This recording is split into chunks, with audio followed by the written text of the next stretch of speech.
Hello mga B!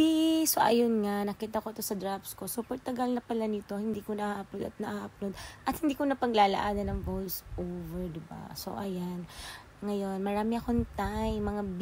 So kaya eto na, itutur ko kayo sa bagong open and newest Jollibee in Ligao City.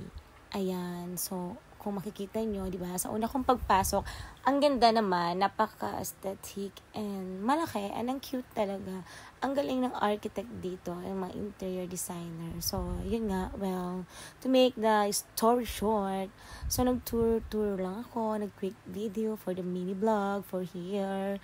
Sa TikTok natin to i-upload, pero pwede rin naman sa YouTube. So, yan nga guys. So, eto na mga me. So, syempre, unang-unang CR yung pinuntahan ko talaga for CR tour. So, okay naman siya. Medyo sakto lang din. Hindi naman ganun kalaki at kaliit. Sakto lang din talaga.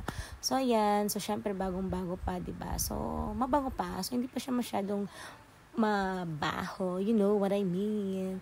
So, yun guys. Kapag gusto nyo din naman na kumain dun sa labas, yan yung rooftop ng Jollibee. May ilaw yan. May palight sila kapag gabi.